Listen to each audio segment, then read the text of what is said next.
안녕하세요, 시청자 여러분. 오늘 여러분께 들려드릴 이야기는 바로 이렇습니다. 제가 막 주문을 끝내자 시어머니는 시동생네 식구의 사돈네까지 전부 불러 모았습니다. 저는 자리에서 일어나 나가버렸죠. 시어머니는 소리쳤습니다. 네가 가면 이 음식값은 누가 내는데? 저 지혜와 남편 민준 씨의 결혼 생활은 3년째에 접어들었습니다. 3년이라는 시간은 아주 길지는 않지만 제가 꿈꿔왔던 평온하고 아늑한 보금자리가 더 이상 이곳에는 없다는 것을 느끼기엔 충분한 시간이었습니다. 민준 씨는 좋은 남자입니다. 성실하고 능력 있는 IT 프로젝트 팀장으로 일은 바쁘지만 수입은 안정적이었죠. 하지만 안타깝게도 그의 좋은 점들은 시댁, 특히 시어머니로부터 불어오는 것엔 바람을 막아줄 만큼 강하지 못했습니다. 3년간의 며느리 생활 동안 저는 인내를 본능적인 반사신경처럼 배우게 되었습니다. 시어머니가 악한 분은 아니셨지만 고치기 힘든 고질병이 하나 있었습니다. 바로 막내 아들 민호에 대한 지독한 편애였죠. 민호는 아내 소미와 아들까지 둔 가장이었지만 어머니 눈에는 여전히 보살핌과 지원, 그리고 형보다 더 큰 특혜를 받아야 할 어린아이일 뿐이었습니다. 남편보다도 말이죠. 결혼한 지 1년 남짓 되었을 때가 생각납니다. 민준 씨가 보너스를 두둑이 받아 오래전부터 약속했던 목걸이를 사주려던 참이었죠. 그런데 그날 저녁 시어머니에게서 다급한 목소리로 전화가 걸려왔습니다. 민준아, 시간 되면 잠깐만 집에 좀 들르렴. 민호가 회사 일 때문에 속상해하고 있단다. 아직 젊고 세상 물정 모르니 형인 네가 좀 도와줘야지. 민준 씨는 미안한 눈으로 저를 쳐다보았지만 결국 시댁으로 향했습니다. 그가 돌아왔을 때 목걸이는 온데간데 없었고 제 마음을 서운하게 하는 이야기만 가지고 왔습니다. 어떻게 됐어요? 저는 아무렇지 않은 척 물었습니다. 민준 씨는 한숨을 쉬며 소파에 털썩 주저앉았습니다. 민호가 거래처랑 연락하려면 새 스마트폰이 필요하대. 쓰던 건 액정이 깨졌다고. 어머니가 형이니까 본보기를 보이고 동생을 도와야 한다고 하셔서 보너스 받은 돈으로 최신형을 사주고 왔어. 저는 그저 침묵할 수밖에 없었습니다. 그 스마트폰은 결코 싸지 않았습니다. 그 돈이면 우리 집 대출금을 한 달 더 갚거나 하다못해 미뤄왔던 제 생일 선물을 살 수도 있었죠. 하지만 이 집에서 민호의 필요는 언제나 최우선이었습니다. 시어머니는 종종 그런 요구를 하셨습니다. 때로는 물건을 사달라는 것이었고, 때로는 민호가 사업자금으로 쓸 약간의 현금을 달라는 것이었죠. 편애뿐만이 아니었습니다. 시어머니는 공개적인 자리, 특히 친척 모임에서 저를 깎아내리는 것을 서슴지 않으셨습니다. 대놓고 큰 소리로 말하는 건 아니었지만 조용하면서도 뼈가 있고 의미심장한 말들이었죠. 어머, 지혜야. 오늘 입은 옷은 왜 이렇게 칙칙하니? 시집 갔으면 자신을 좀 가꿔야지. 저기 민호 처솜이 좀 봐. 언제나 화사하고 생기 넘치잖아. 딱 시집간 여자 티가 나지. 또 한 번은 제가 식사 후 설거지를 하고 있을 때 시누이에게 이렇게 말하는 걸 들었습니다. 우리 지혜는 IT 쪽이라 그런지 너무 무뚝뚝해. 소미처럼 싹싹하고 말주변이 있질 않잖아. 집안일도 느리고 서툴고 월급은 많이 번다지만 여자가 돈만 잘 벌어서 뭐 하겠니? 저는 모든 걸 들었지만 고개만 숙일 뿐이었습니다. 시어머니에게 아기가 없다는 걸 압니다. 그저 다른 사람을 존중하는 법을 모르시고 민호에 대한 맹목적인 사랑이 제 감정을 무시하게 만들었을 뿐이죠. 저는 늘 참아야 한다고, 온화해야 한다고, 며느리의 도리를 다해야 한다고 스스로를 다독였습니다. 제가 진심으로 민준 씨를 사랑하고 가정의 평화를 지키고 싶었기 때문입니다. 제가 목소리를 내면 모든 것이 무너지고 민준 씨가 어머니와 아내 사이에서 곤란해질까 봐 두려웠습니다. 3년 동안 저는 셀 수 없는 서러움을 삼켰습니다. 시어머니의 편애, 민호의 무심함, 그리고 민준 씨의 우유부단함은 보이지 않는 벽이 되어 제 결혼 생활을 숨막히게 만들었습니다. 저는 언제나 기회를 멈출 수 있는 지점을, 모든 것이 해소되고 회복될 수 있는 순간을 기다려왔습니다. 하지만 그 순간이 이렇게 갑작스럽게, 그리고 제가 상상했던 그 어떤 시나리오보다 더 잔인하고 씁쓸하게 다가올 줄은 몰랐습니다. 그 무렵 민준 씨는 극도로 힘든 프로젝트 기간을 보내고 있었습니다. 3달 동안 그는 거의 회사에서 숙식하며 식사도 급하게 해결했죠. 저와는 그가 늦은 밤 잠들기 전 겨우 몇 마디 짧은 통화를 나누는 게 전부였습니다. 그는 프로젝트 팀장으로서 책임이 막중했고 예기치 않은 문제들을 수없이 처리해야 했습니다. 저 또한 불만은 있었지만 남편이 안쓰러워 그가 좋아하는 음식을 만들어주고 옷을 깔끔하게 세탁해두며 그가 안심하고 일에 전념할 수 있도록 도왔습니다. 그리고 마침내 그의 노력은 보답을 받았습니다. 어느 금요일 저녁 민준 씨는 지친 기색이 역력했지만 숨길 수 없는 기쁨이 어린 눈으로 집에 돌아왔습니다. 그는 저를 와락 껴안았습니다. 마치 3달간의 부재를 보상하려는 듯 꽉 안아주었죠. 지혜야. 잦은 야근으로 목소리가 쉬어 있었습니다. 프로젝트가 성공했어. 그냥 성공이 아니라 기대치를 훨씬 뛰어넘었대. 회사에서 방금 엄청난 보너스를 입금해줬어. 알아? 저는 제 자신보다 남편을 위해 더 기뻤습니다. 그가 건강과 개인적인 시간을 희생하며 이룬 성과라는 걸 잘 알았기 때문이죠. 정말요? 축하해요. 민준 씨. 정말 대단해요. 그가 웃었습니다. 피곤한 얼굴 위로 오랜만에 보는 진심 어린 미소였죠. 지난 3달간 당신이 나 때문에 고생한 거 알아. 당신과 어머니께도 고맙다고 말하고 싶어. 두 분을 모시고 정말 맛있는 식사를 하고 싶어. 아주 고급스러운 곳에서 긴장도 풀고 축하도 하고 그리고 조금이나마 관계를 회복하고 싶어. 그가 관계 회복이라는 말을 꺼냈을 때 제 가슴 한쪽이 아려왔습니다. 그는 저와 시어머니 사이의 갈등을 알고 있었습니다. 그저 정면으로 마주할 용기가 없었을 뿐이죠. 이 식사 제안은 민준 씨에게 단순한 보너스 축하가 아니라 집안의 균열을 메우려는 그의 미약한 노력이었습니다. 어머니랑 저를 어디로 데려가고 싶어요? 저는 물었습니다. 이번 기회에 시어머니와 편안하게 마주 앉을 수 있기를 속으로 바랐습니다. 민호나 소미 없이 저 역시 살이 분별할 줄 아는 며느리라는 것을 보여드릴 수 있기를요.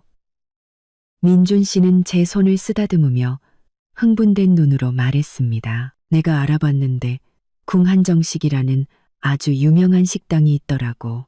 음식이 정말 정갈하고 분위기도 고급스럽고 조용하대. 이 식사를 위해 예산은 50만 원 정도로 잡았어.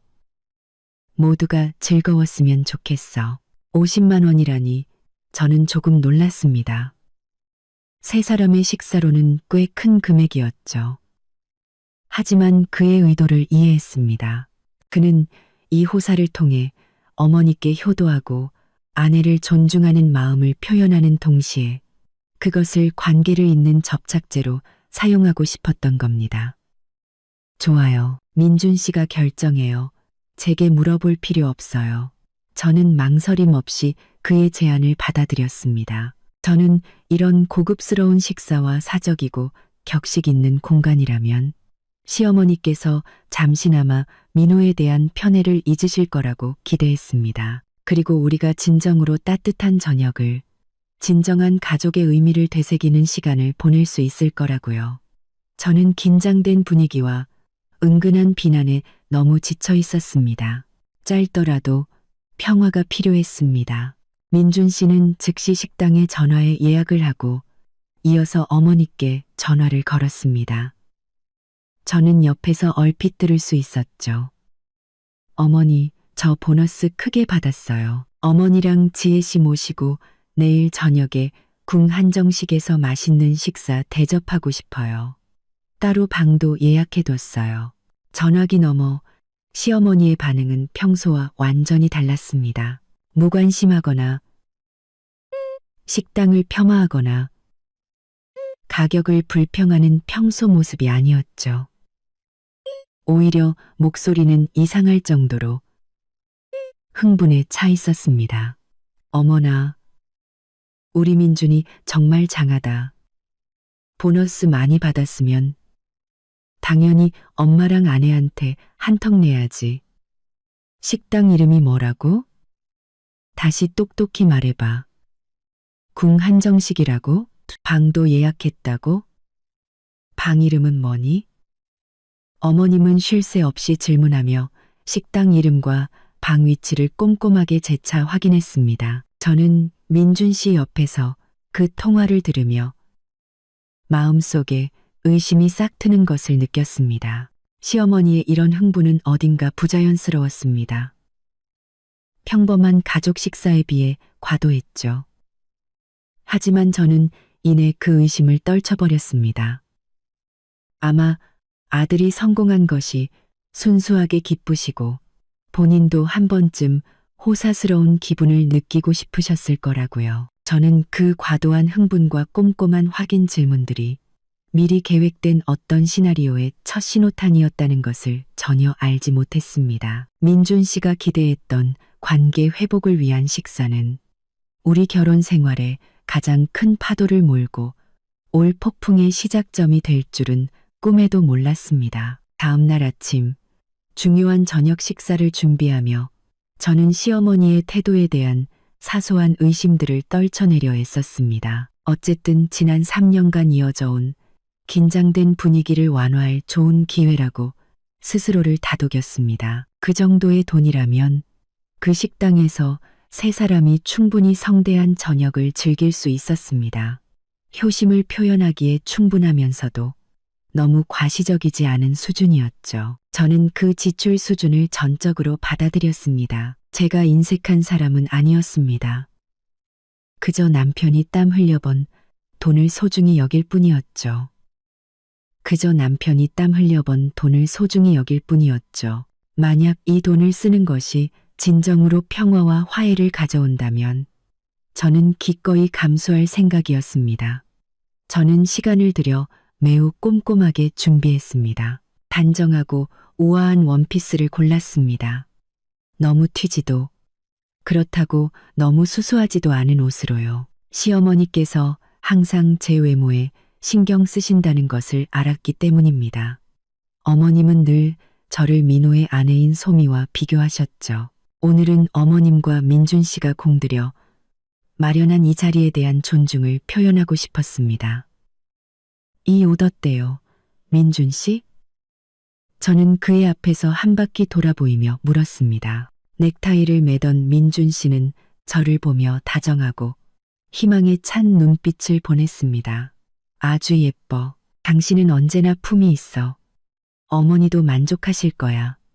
민준 씨의 말 속에서 저는 어딘가 모를 불안감과 걱정을 읽었습니다. 그는 항상 인생에서 가장 중요한 두 여자를 모두 만족시키려 했었지만 정작 존재하는 문제들을 직면할 결단력은 부족했습니다. 그는 항상 인생에서 가장 중요한 두 여자를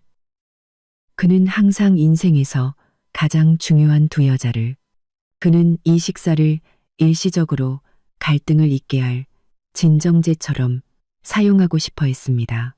저는 그를 탓하지 않았습니다. 그저 그의 나약함이 안쓰러울 뿐이었죠. 집을 나서기 전 저는 민준 씨에게 당부했습니다. 잊지 마세요. 우리 어머님만 모시는 거예요. 민호 씨나 소미 씨에게는 알리지 마세요. 또 복잡한 일이 생기는 건 원치 않아요. 오늘은 우리와 어머님이 화해하기 위한 자리잖아요. 제 말 뜻 알죠? 민준 씨는 즉시 고개를 끄덕였습니다. 알아. 알고 말고. 어머니께 우리 셋만 가는 거라고 말씀드렸어. 어머니도 알겠다고 하셨고, 민준 씨의 확언에 저는 한결 마음이 놓였습니다. 저는 그의 약속을 믿었고, 시어머니께서 아무리 민호를 편애하신다 해도 이 특별한 날만큼은 아들의 좋은 의도와 사적인 공간을 존중해 주실 거라 믿었습니다. 우리는 약속 시간보다 조금 일찍 식당으로 향했습니다. 저는 미리 도착해서 모든 것이 잘 준비되었는지 확인하고 시어머니께서 오셨을 때 허둥대는 모습을 보이고 싶지 않았습니다. 가는 길에 민준 씨는 프로젝트에 대한 이야기와 그가 받은 큰 보너스에 대해 계속 이야기했습니다. 저는 그의 말을 들으며 그의 노력에 마음속으로 고마움을 전했습니다. 두 사람 사이의 공기가 이렇게 가볍고 편안했던 것이 얼마 만인지 몰랐습니다. 식당에 도착했을 때 저는 그곳의 단아하고 고급스러운 분위기에 깊은 인상을 받았습니다. 지배인이 우리를 예약된 별실로 안내했습니다. 방의 이름은 화목실이었습니다. 방은 그리 크지 않았지만 고전적인 스타일로 장식되어 아늑하고 조용했습니다. 식탁은 4명에서 6명 정도가 앉기에 딱 맞는 크기로 친밀하고 따뜻한 느낌을 주었습니다. 그때 저는 방을 둘러보며 만족감을 느꼈습니다. 이런 공간이라면 우리 세 사람만 있다면 모든 것이 완벽할 텐데. 저는 민준 씨와 함께 자리에 앉아 시어머니를 기다렸습니다. 메뉴판을 열고 식당의 유명한 요리들을 살펴보며 평화로운 저녁 식사를 준비하고 있었습니다. 저는 그 평화가 시작되기도 전에 산산조각 날 준비를 하고 있었다는 것을 전혀 알지 못했습니다. 민준 씨와 저는 화목실에 약 15분 일찍 도착했습니다. 저는 이곳의 조용하고 고급스러운 분위기가 마음에 들었습니다. 정말 마음이 편안해지는 기분이었죠. 몇 달 만에 처음으로 결혼 생활의 바쁜 일상과 자잘한 스트레스에서 벗어나 진정한 여유를 즐기는 기분이었습니다. 이것 좀 봐요. 여기 신선로가 아주 유명하대요. 어머니가 이 음식 칭찬하시는 걸 자주 들었어요. 하나 시킬까요? 민준 씨가 제게 메뉴판을 건네며 아이처럼 신나게 말했습니다. 저는 미소 지으며 고개를 끄덕였습니다. 네, 어머니가 이 음식 얘기 자주 하셨던 거 기억나요? 어른들 입맛에 맞게 담백하고 전통적인 음식들로 시켜요. 너무 특이한 건 시키지 말고요. 우리는 시어머니께서 분명 좋아하실 만한 전체 요리와 주요리 몇 가지를 주문하기 시작했습니다. 신선로, 대하찜, 그리고 특별 버섯 전골. 모두 담백하고 전통적인 요리들이었고 가격도 우리가 정한 예산 안에 있었습니다. 제가 대략 계산해 보니 이 요리들을 합쳐도 15만 원 정도였습니다. 주문을 마치고 시어머니께서 오시기만을 기다렸습니다. 기다리는 동안 어젯밤 시어머니와의 통화가 다시 떠올랐습니다. 그 과도한 흥분, 장소와 방 이름까지 꼼꼼하게 확인하던 질문들이 계속 머릿속을 맴돌았습니다. 저는 여전히 어머님의 태도에서 뭔가 이상하고 부자연스러운 점을 느끼고 있었습니다. 저는 민준 씨에게 물었습니다. 민준 씨, 어제 어머니 통화하시는 거 들어보니까 이 방에 대해 굉장히 자세히 물어보시던데 무슨 일이라도 있나요? 민준 씨는 어깨를 으쓱하며 제 의심을 떨쳐내려 했습니다. 그냥 기분이 좋으셔서 그러셨겠지. 내가 이렇게 제대로 된 식사 대접하는 게 얼마만이야. 큰 잔치에 가는 것처럼 생각하셔서 잘 준비하시려고 장소를 자세히 알아본 거겠지. 그래도 방 이름까지 그렇게 꼼꼼하게 물어보시는 건 좀. 저는 살짝 미간을 찌푸렸습니다. 여자의 직감이 뭔가 잘못되었다고 말하고 있었죠. 에이, 지혜야, 너무 복잡하게 생각하지 마. 당신도 알잖아. 어머니가 나쁜 분은 아니라는 거. 그냥 민호를 조금 더 예뻐하실 뿐이야. 오늘은 우리 셋뿐이니까 모든 게 잘 될 거야. 저는 민준 씨의 긴장한 얼굴을 보고 더 이상 묻지 않기로 했습니다. 그의 기분을 망치고 싶지 않았습니다. 내가 그동안 쌓인 서러움 때문에 너무 예민해졌나 봐. 저는 스스로를 다독였습니다. 시어머니께서는 그저 아들이 성공한 것이 기쁘고 고급스러운 곳에 초대받았으니 아들 체면을 세워주기 위해 잘 준비하고 싶으셨을 거라고 그렇게 단순하게 생각하려 했었습니다. 약 10분 후 화목실의 문이 열리고 시어머니께서 들어오셨습니다. 평소의 편안한 실내복 차림이 아니었습니다. 오늘은 옅은 보라색 개량 한복을 입고 가지고 계신 유일한 금목걸이를 하고 계셨습니다. 화장도 꼼꼼히 하시고 머리도 단정하게 올리셨죠. 환하게 빛나는 모습이었지만 그 빛남 속에는 제가 이전에 본 적 없는 자만심과 계산적인 분위기가 서려 있었습니다. 어머, 민준아, 지혜야. 어머님은 큰 소리로 말하며 기쁨에 찬 얼굴로 우리 쪽으로 빠르게 걸어오셨습니다. 미안하다. 조금 늦었지. 네가 이렇게 좋은 곳에 초대했는데 엄마도 잘 차려입고 와야 하지 않겠니? 민준 씨는 일어나 어머니를 맞았고 그의 얼굴은 기쁨으로 환해졌습니다. 괜찮아요, 어머니. 앉으세요. 시어머니는 자리에 앉아 방안을 빠르게 훑어보시더니 우리가 방금 주문한 메뉴판에 시선을 고정했습니다. 어머님은 메뉴판을 집어들어 우리가 고른 음식들을 훑어보셨습니다. 그분의 얼굴에 불만스러운 듯한 미묘한 표정이 스쳐 지나갔지만 이내 그 표정을 감추셨습니다. 시어머니는 메뉴판을 내려놓고 제가 보기엔 조금 어색한 미소를 지으셨습니다. 그분은 다른 약속들을 얼마나 많이 거절하고 우리와 함께하기 위해 이곳에 왔는지에 대해 늘어놓기 시작했습니다. 저는 즐거운 분위기를 만들고자 최대한 열심히 대화에 참여하려 했었습니다. 그때까지도 저는 희망을 품고 있었습니다. 시어머니께서 조금 과장되게 행동하시더라도 오늘 밤은 평범한 식사, 저와 그분의 관계에 긍정적인 전환점이 될 것이라고 생각했습니다. 저는 그 화려한 외모와 거짓된 흥분 아래 시어머니께서 이미 시나리오를 준비해 두셨고 우리 부부가 그 연극의 꼭두각시라는 사실을 전혀 알지 못했습니다. 첫 번째 불길한 징조가 제 눈앞에 곧 나타나려 하고 있었습니다. 시어머니께서 자리에 앉으신 후 화목실의 분위기는 다소 차분해졌지만 저는 여전히 보이지 않는 긴장감을 느낄 수 있었습니다. 민준 씨는 어머니께 프로젝트와 보너스에 대해 더 자세히 이야기하며 분위기를 부드럽게 만들려고 애썼습니다. 시어머니는 고개를 끄덕이며 들었지만 시선은 테이블 중앙에 놓인 메뉴판에서 떼지 않으셨습니다. 어머니, 지혜 씨랑 제가 어머니 좋아하시는 전통 음식들로 미리 좀 주문해 놨어요. 민준 씨가 다정한 목소리로 말했습니다.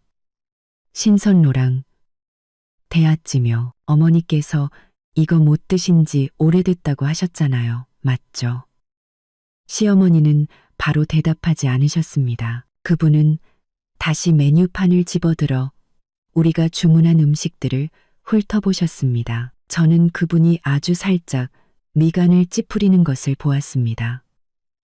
주의 깊게 보지 않았다면 알아채지 못할 만큼 빠른 움직임이었죠. 아마도 우리가 고른 담백한 전통 음식들이 그분의 기대에 미치지 못했던 모양입니다. 저는 즐거운 분위기를 이어가기 위해 말을 거들었습니다. 네, 어머님, 민준 씨가 어머님 입맛을 정말 잘 기억하더라고요. 꼭 어머님께 맛있는 식사, 그것도 어머님이 제일 좋아하시는 음식으로 대접해야 한다고 계속 말했어요. 시어머니는 그제야 저를 흘긋 쳐다보시더니 다시 메뉴판으로 고개를 숙였습니다. 그래, 지혜도 고를 줄 아는구나. 그런데 민준아, 어머님은 목소리를 길게 끌며 말했습니다. 이건 네가 크게 받은 보너스잖아. 행운을 부르는 자리이고 인생의 전환점이 될 수도 있는데 뭔가 좀 격에 맞게 제대로 된 걸 먹어야 하지 않겠니? 저는 속으로 생각했습니다. 우리가 주문한 것만으로도 충분히 맛있고 비싼 음식인데 우리 부부의 효심을 표현하기엔 충분한데 하지만 저는 감히 입을 열지 못했습니다. 이 순간에 그분의 심기를 거스르고 싶지 않았습니다. 민준 씨를 보니 그 역시 당황한 기색이 역력했습니다. 네, 어머니. 이 음식들이 제일 맛있는 것들이에요. 이 식당의 정수라고 할 수 있는 요리들로 주문했어요. 민준 씨가 조심스럽게 말했습니다. 시어머니는 아들과 논쟁하지 않았습니다. 그저 헛기침을 한번 하시더니 옆에 대기하고 있던 직원을 불렀습니다. 어머님은 우리에게 단 한마디 의견도 묻지 않았습니다. 마치 이 파티의 유일한 주인인 것처럼 행동하셨죠. 이모. 어머님은 권위적인 목소리로 크게 불렀습니다. 이런 음식들은 너무 평범하잖아. 축하하는 자리에서는 산의 진미를 먹어야지. 여기 특별 해산물 메뉴 좀 가져와 봐요. 직원은 갑작스러운 요청에 놀란 듯했지만 프로다운 태도를 유지하며 두툼한 추가 메뉴판을 건넸습니다. 시어머니는 돋보기를 꺼내 쓰고 각 메뉴를 꼼꼼히 살피며 입으로 무언가 중얼거리며 계산했습니다. 저와 민준 씨는 불길한 예감에 휩싸여 서로를 쳐다볼 뿐이었습니다. 마침내 그분은 두 가지 메뉴를 손가락으로 가리키며 단호하게 말했습니다. 이거 2개 줘요. 자연산 다금바리 회하고 불도장. 이 2개가 이 집 특선 요리 맞죠? 최대한 빨리 해줘요. 오늘 우리 집 좋은 날이니까. 직원은 주문을 받아 적으며 약간 더듬거렸습니다. 네, 어머님. 그런데 이 2 요리는 최고급 메뉴라 가격이 좀. 시어머니는 직원의 말을 즉시 자르며 높고 거만한 목소리로 말했습니다. 비싸긴 뭐가 비싸? 오늘 우리 아들이 보너스를 크게 받았는데 식사는 당연히 최고급으로 인류로 해야지. 좋은 걸 먹어야 운이 따르고 사업도 번창하는 거야. 잔말 말고 어서 준비해요. 인색하게 굴지 말고. 저는 인색하게라는 단어를 강조하는 것을 똑똑히 들었고 그 말이 저를 겨냥한 것임을 알았습니다. 다금바리 회와 불도장. 저는 즉시 우리 계산서가 걷잡을 수 없이 치솟을 것이라는 걸 직감했습니다. 그 2 요리를 합치면 민준 씨가 처음에 예산으로 잡았던 50만 원을 확실히 넘어서 어쩌면 2배가 될 수도 있었습니다. 저는 민준 씨를 돌아보았습니다. 도움을 구하고 책망하는 눈빛으로요. 그는 고개를 숙인 채 차를 한 모금 마실 뿐 어머니에게 감히 한마디도 반대하지 못했습니다. 시어머니는 추가 주문을 마친 후 이상할 정도로 기분이 좋아지셨습니다. 그분은 우리에게 말을 걸기 시작했지만 화제는 여전히 민준 씨의 보너스와 그의 밝은 미래에 대한 것뿐이었습니다. 대화 내내 그분은 돈이 있으면 쓸 줄 알아야 하고 남들이 보기에 인색하지 않게 최고급으로 먹어야 한다고 계속해서 반복했습니다. 저는 그 자리에 앉아 억지 미소를 지었지만 속은 불타는 것 같았습니다. 시어머니의 이 추가 주문이 단순히 충동적인 행동이 아니라 미리 계산된 계획의 첫 단계라는 것을 이해했습니다. 그분은 의도적으로 계산서를 부풀려 돌이킬 수 없는 상황을 만들고 있었습니다. 하지만 그 최종 목적이 무엇인지는 그때까지 짐작할 수 없었습니다. 저는 그저 민준 씨와 제가 기대했던 화해의 저녁 식사가 긴장과 계산으로 가득 찬 파티로 공식적으로 변질되었다는 것만 알 뿐이었습니다. 저는 침착함을 유지하려 했으며 어차피 효도하는 식사니 눈 감고 넘어가자고 스스로를 다독였습니다. 저는 처음에 주문했던 가벼운 음식들에 집중하며 천천히 맛을 음미했습니다. 마치 시간을 벌고 저 두산의 진미의 등장을 늦추려는 듯이요. 하지만 시어머니는 그렇지 않았습니다. 그분은 매우 흥분한 상태였습니다. 계속해서 시계를 보고 방문 밖을 내다보며 마치 식사보다 더 중요한 무언가를 기다리는 듯 했습니다. 저는 그분이 계속해서 휴대폰을 꺼내 누군가에게 몰래 문자를 보내는 것을 보았습니다. 그 얼굴에는 초조함과 비밀스러움이 역력했죠. 저는 다시 민준 씨에게 조용히 물었습니다. 민준 씨, 어머니 좀 이상하지 않아요? 꼭 누구를 기다리는 것 같은데. 민준 씨는 어머니를 슬쩍 쳐다보더니 힘없이 고개를 저었습니다. 아마 이모님이나 고모님께 안부 전화하시는 거겠지. 너무 의심하지 마. 그는 그렇게 말했지만 정작 그 자신도 자신의 위로를 믿지 않는 듯 했습니다. 그의 마음속 불안감은 저 못지않게 분명했습니다. 불과 몇 분 후 직원이 막 첫 번째 전체 요리인 담백한 샐러드를 내왔을 때 화목실의 문이 갑자기 활짝 열렸습니다. 들어온 사람은 다름 아닌 시동생 민호와 그의 아내 소미, 그리고 그들의 어린 아들이었습니다. 세 사람 모두 꽤 잘 차려입고 있었지만 태도는 너무나 자연스러웠습니다. 마치 오래전부터 정식으로 초대받은 손님들처럼요. 어머니, 형수님, 민호가 큰 소리로 인사하며 환하게 웃었습니다. 전혀 어색하거나 놀란 기색이 없었죠. 저희가 마침 이 근처를 지나가다가 형 차를 봤어요. 바로 어머니랑 형수님이 축하 파티하고 계신 줄 알았죠. 정말 우연이네요. 민호가 말한 우연이라는 단어는 너무나 자기적이고 터무니없게 들렸습니다. 어떻게 민호가 궁한정식처럼 고급스럽고 외진 식당 근처를 우연히 지나가다가 우리가 이 별실에 있다는 것을 바로 알아챌 수 있었을까요? 분명 민호는 미리 연락을 받았고 그 연락을 한 사람은 다름 아닌 시어머니였습니다. 시어머니는 이때 환하게 웃으셨습니다. 분명 민호는 미리 연락을 받았고 계획의 한 단계를 성공적으로 마친 사람의 만족스러운 미소였죠. 그분은 자리에서 일어나 반갑게 민호네 가족을 맞았습니다. 어머, 민호 왔구나. 소미도. 엄마가 너희들 기다리고 있었단다. 내가 민준이한테 맛있는 거 더 시켜야 한다고, 제대로 먹어야 한다고 말했어. 오늘은 내 형이 보너스 크게 받은 좋은 날이잖아. 우리 가족 모두가 함께 행운을 나누고 복을 받아야지. 그분은 행운을 나눈다와 복을 받는다는 말을 의미심장하게 사용했습니다. 저는 민준 씨를 똑바로 쳐다보았습니다. 그의 얼굴은 창피함과 무력감으로 빨갛게 달아올라 있었습니다. 그는 민호의 등장을 전혀 모르고 있었던 것이 분명했습니다. 어머니, 세 사람만 오기로 하셨잖아요.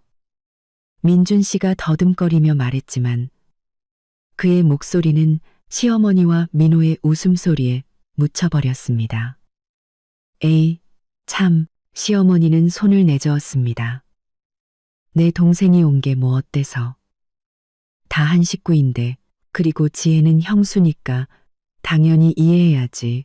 어서 민호야, 소미야, 다들 앉아라. 엄마가 다금바리 회랑 불도장 시켜놨다. 역시 너희들이 와야 더 시끌벅적하고 분위기가 살지. 민호와 소미는 제 안색은 살피지도 않고 재빨리 의자를 끌어다 앉았습니다. 소미는 제게 도발적인 미소를 지으면서도 가식적인 호칭은 잊지 않았습니다. 안녕하세요, 형수님. 오랜만이에요. 오늘 형부 덕분에 저희가 이런 고급스러운 곳에 다 와보네요. 저는 목구멍으로 넘어오는 울분을 삼키며 최대한 차분한 목소리를 유지하려 애썼습니다. 그래, 소미 씨. 와줘서 좋네. 하지만 난 미리 연락받은 게 없어서. 민호가 즉시 끼어들었습니다. 에이, 형수님. 뭘 그렇게 딱딱하게 구세요. 한 가족인데 형이 보너스 받았으면 다 같이 기뻐해야죠. 그런 사소한 일에 연연하지 마세요. 5분도 채 안 돼요. 처음에 조용하고 아늑했던 공간은 사라졌습니다. 원래 6인용이었던 화목실은 이제 비좁아졌습니다. 저는 이것이 시어머니께서 준비한 두 번째 불길한 징조라는 것을 알았습니다. 그분은 제가 비싼 식사비를 내게 하려는 것뿐만 아니라 초대받지 않은 민혼의 가족의 식사비까지 내게 하려는 것이었습니다. 행운을 나눈다는 명목 아래서요. 제가 민호와 소미의 등장을 겨우 소화하며 이 난처한 상황에 어떻게 대처할지 고민하고 있을 때 더 끔찍한 일, 치명적인 한 방이 예기치 않게 닥쳐와 저는 거의 평정심을 유지할 수 없게 되었습니다. 민호, 소미, 그리고 그들의 어린 아들의 등장은 화목실을 아늑한 공간에서 비좁고 시끄러운 곳으로 바꿔버렸습니다. 민준 씨의 얼굴에는 여전히 당혹감과 혼란이 서려 있었고 시어머니는 만족감을 감추지 못하셨습니다. 그분은 계속해서 민호와 소미에게 자리에 앉으라고 재촉하며 메뉴판을 보고 마음에 드는 것을 더 시키라고 말했습니다. 민호야, 소미야. 둘이 보고 뭐 새로운 거, 비싼 거 있으면 더 시키렴. 어머님은 과시하듯 그리고 가식적으로 호탕한 척하며 큰 소리로 말했습니다. 오늘은 내 형이 쏘는 날이야. 보너스 크게 받았으니 실컷 먹어야지. 저는 소미와 마주 앉아 최대한 평온한 표정을 유지하려 애썼습니다. 소미는 영악한 여자였습니다. 그녀는 무슨 일이 벌어지고 있는지 정확히 알고 있었죠. 그녀는 제게 비웃는 듯한 미소를 짓더니 조금의 망설임도 없이 메뉴판을 펴고 최고급 해산물 요리들을 훑어보기 시작했습니다. 민호는 재빨리 어머니 곁으로 다가가 귓속말로 무언가를 속삭였습니다. 민준 씨는 제 옆에 앉아 테이블 아래로 제 손을 꽉 잡았습니다. 마치 말없는 사과처럼요. 저는 그의 손을 마주잡으며 그에게 약간의 진정을 전하려 했지만 제 마음속은 분노로 들끓고 있었습니다. 이 뻔뻔한 계획을 세운 시어머니에게 화가 났고 감히 반대 한마디 못하는 민준 씨의 나약함에도 화가 났습니다. 바로 그때 전체 요리인 샐러드가 나왔습니다. 시어머니는 서둘러 한 젓가락을 떠서 민호에게 그리고 또 한 젓가락을 손자에게 주셨습니다. 그분은 저와 민준 씨의 존재를 완전히 잊으신 듯 했습니다.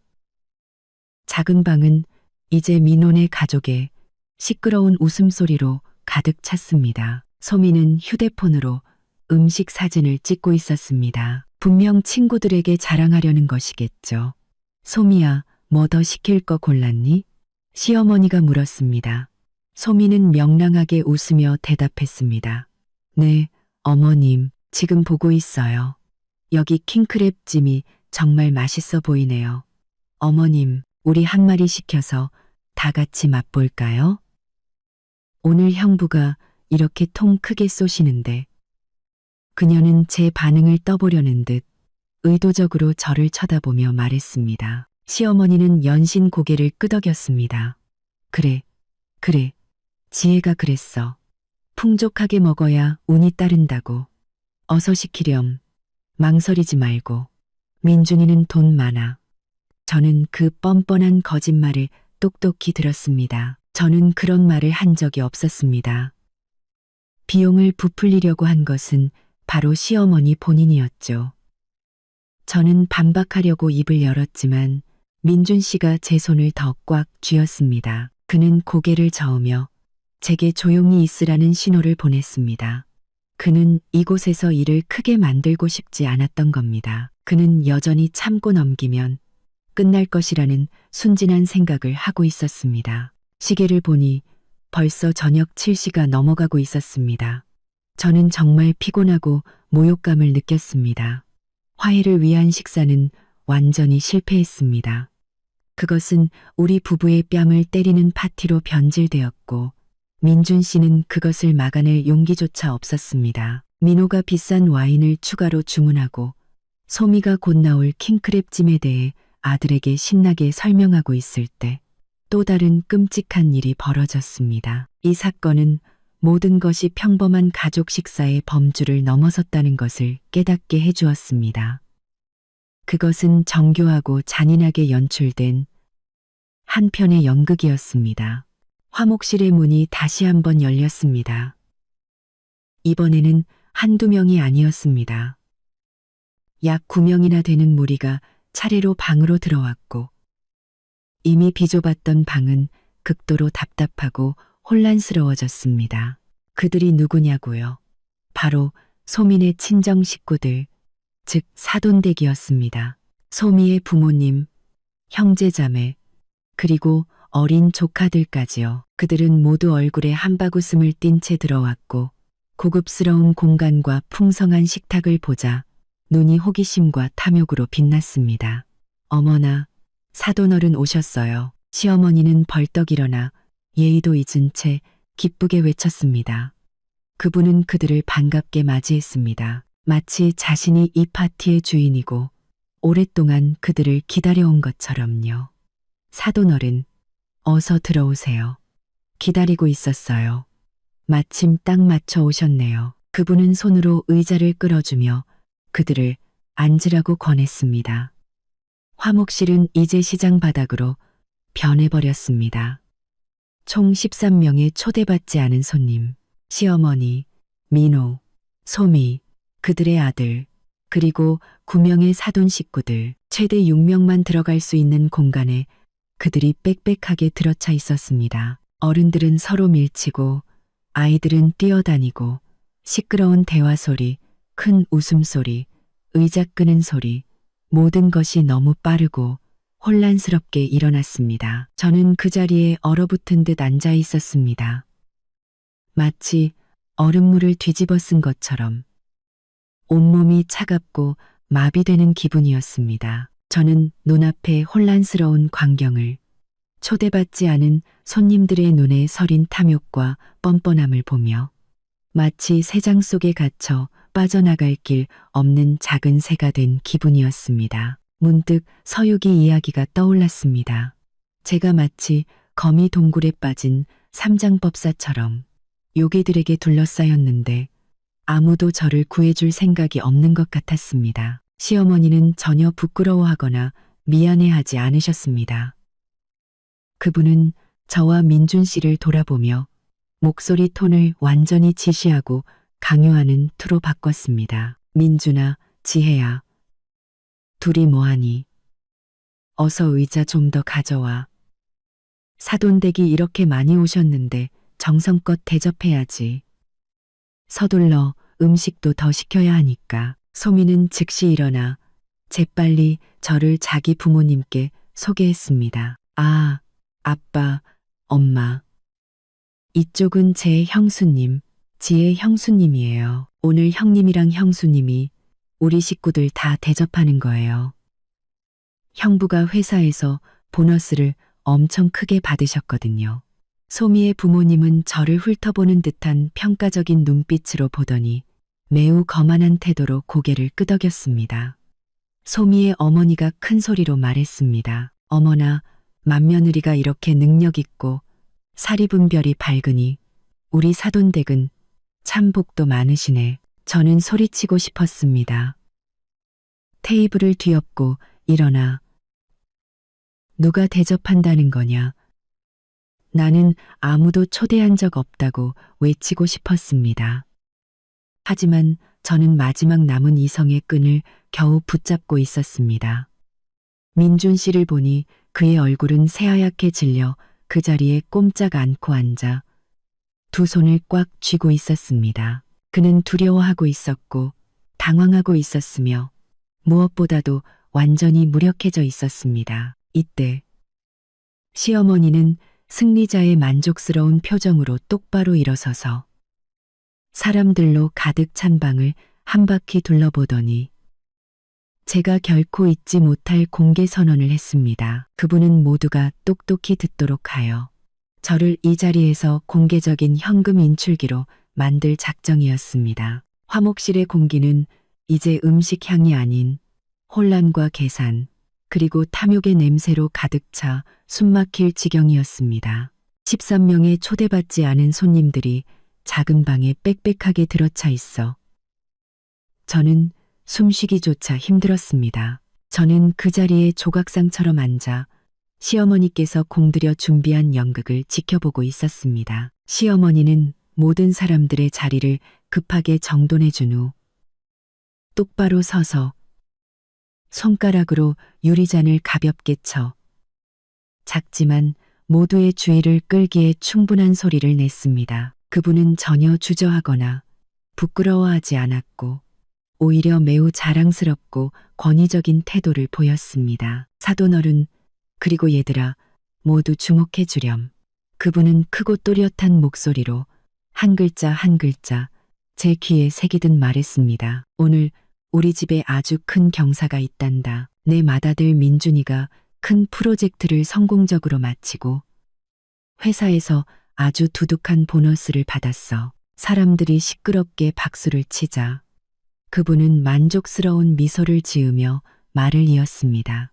이 기쁨을 축하하고 또 우리 민호와 소미의 앞으로의 사업에 좋은 기운을 불어넣어주기 위해 민준이 부부가 우리 식구들과 사돈어른, 내외를 모두 모시고 이곳 궁 한정식에서 아주 성대한 파티를 열기로 했단다. 저는 주먹을 꽉 쥐었습니다. 손톱이 살을 파고드는 것 같았죠. 그분은 뻔뻔하게 거짓말을 하고 있었습니다. 우리 부부가 온 가족과 사돈댁까지 초대하기로 결정했다고 말했지만 실제로는 민준 씨가 오직 어머님 한 분만 초대했던 것입니다. 이 연극은 너무나 완벽해서 저는 그 철면피함에 할 말을 잃었습니다. 그러고는 저를 돌아보았습니다.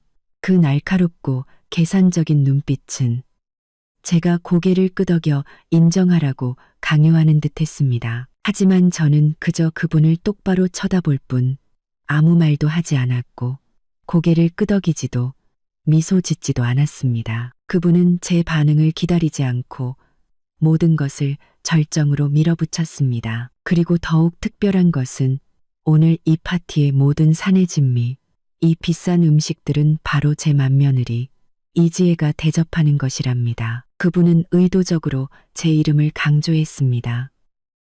우리 지혜가 그러더구나. 좋은 날에는 돈이 문제냐고요. 민준이 보너스로 모두를 초대해서 함께 축하하고 기쁨을 나누고 좋은 기운을 받고 싶다고요. 이 선언은 마치 제 얼굴에 찬물을 끼얹는 것 같았습니다.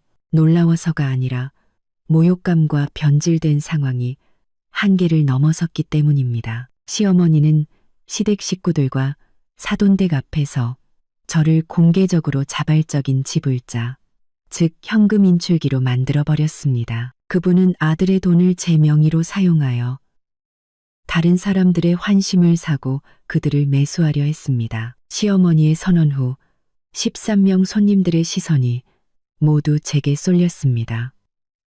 그것은 더 이상 훑어보는 눈빛이 아니었습니다.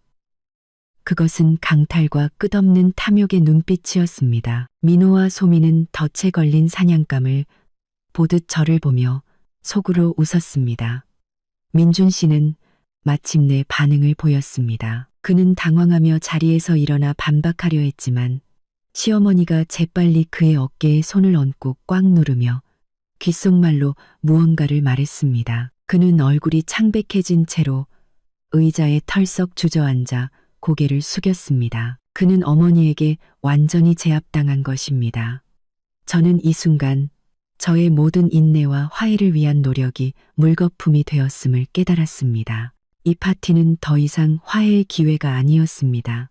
그것은 우리 부부의 돈을 뜯어내고 시어머니가 민호를 편애한다는 것을 과시하며 제가 그 뻔뻔함을 묵묵히 받아들이게 하려는 덫이었습니다. 가슴이 꽉 막히는 기분이었습니다. 하지만 그 극도의 모욕감 속에서 차갑고 이성적인 불꽃이 제 안에서 타올랐습니다. 저는 더 이상 이 상황을 그대로 둘 수 없다는 것을 알았습니다. 시어머니의 강압적인 공개 선언 직후 방 안의 숨막히는 분위기는 즉시 혼란과 탐욕의 상태로 바뀌었습니다. 시동생 민호가 가장 먼저 행동에 나섰습니다. 그는 소미의 손에서 메뉴판을 낚아채더니 조금의 망설임도 없이 비싼 해산물 페이지를 펼쳤습니다. 퍼리순탕 퍼리선행 페이지를 퍼리선이고 그는 시동생 민호가 가장 먼저 행동에 나섰습니다. 그는 환희에 찬 목소리로 탐욕을 숨기지 않고 크게 말했습니다. 와, 형수님, 정말 통이 크시네요. 우리 식구들, 형과 형수님의 이 좋은 마음에 걸맞게 정말 맛있고 제대로 된 음식들로 주문해야겠어요. 소미도 재빨리 말을 보탰습니다. 네, 맞아요. 어머님, 오빠. 우리 전복 마늘찜이랑 제비집 스프도 추가로 시킬까요? 여기 이게 보양식으로 그렇게 좋대요. 사돈어른이랑 우리 손주 보양 좀 시켜드려야죠. 그녀는 의도적으로 사돈과 손주를 언급하며 제게 도덕적인 압박을 가했습니다. 소민의 친정 식구들도 시어머니의 선언과 민호 부부의 제안을 듣고는 슬슬 기세를 올리기 시작했습니다. 그들은 서로 비싼 음식들에 대해 속삭이기 시작했죠. 소미의 아버지, 나이는 지긋했지만 눈빛에 계산이 가득한 그 남자는 메뉴판을 집어들고 한 메뉴를 가리키며 큰 소리로 말했습니다. 이봐, 여기 이 킹크랩찜이 이 동네에서 제일 맛있다고 하던데 어차피 오늘 같은 날은 드무니까 맏며느리가 이렇게 마음을 썼으니 우리도 그냥 즐기자고. 소미의 어머니도 큰 소리로 웃으며 동조했습니다. 맞아요. 맞아. 우리가 언제 또 이렇게 고급스러운 곳에 와보겠어요. 민준이랑 지혜가 이렇게 마음을 썼는데 우리가 거절할 수는 없지. 에라, 모르겠다. 그냥 귀한 거란 귀한 건 다 시켜봅시다. 그들은 킹크랩, 전복, 제비집뿐만 아니라 해삼, 샥스핀 등 온갖 산의 진미를 추가로 주문했습니다. 그들이 주문하는 메뉴 하나하나가 우리 부부에게 끔찍한 재정적 부담으로 돌아왔습니다. 그들은 저를, 이지혜를 감정이나 한계 따위는 신경 쓸 필요 없이 마음껏 돈을 뽑아 쓸 수 있는 공공현금 인출기처럼 여겼습니다. 민호는 심지어 메뉴판에서 가장 비싼 프랑스산 와인을 따로 주문하며 좋은 술을 마셔야 진정한 축하라고 말했습니다. 형도 한 잔 맛보실래요? 그는 의도적으로 저를 쳐다보지 않고 민준 씨에게만 말을 걸며 저를 투명인간 취급했습니다. 직원은 이 혼란스러운 광경과 쏟아지는 비싼 주문들을 보고는 당황한 기색이 역력했습니다. 그녀는 계산할 사람을 다시 확인하려는 듯 우리 쪽을 쳐다보았습니다. 시어머니는 그것을 보고 다시 나섰습니다. 이모, 그냥 다 적어요. 오늘 우리 맏며느리가 쏘는 거니까 제일 신선하고 제일 비싼 걸로 해줘요. 모든 일은 15분도 채 안 되어 일어났습니다. 세 사람, 예산 50만 원으로 시작된 식사는 이제 제가 감히 상상할 수도 없는 거액의 계산서로 부풀어 올랐습니다. 그것은 단순히 2배, 3배가 아니라 아마 원래 예산의 몇 배는 좋게 될 것이었습니다. 저는 시댁과 사돈댁의 끝없는 탐욕을 그저 지켜보고 있었습니다. 그들은 시끄럽게 웃고 떠들며 메뉴판을 서로 뺏어보고 어떤 음식이 더 맛있는지 더 비싼지 토론했습니다. 저와 민준 씨의 섬뜩할 정도의 침묵에는 전혀 신경 쓰지 않았습니다. 저는 민준 씨를 돌아보았습니다. 그는 여전히 고개를 숙인 채 저를 쳐다보지도 어머니나 동생을 쳐다보지도 못했습니다. 저는 그가 부끄러워하고 무력해하며 아내를 지키지 못한 자기 자신에게 극도로 실망하고 있다는 것을 알았습니다. 이 순간 그의 비겁함은 제 인내의 잔을 넘치게 한 마지막 물방울이었습니다. 저의 인내와 화해에 대한 희망이 치욕과 상실로 되돌아왔다는 것을 깨달았습니다.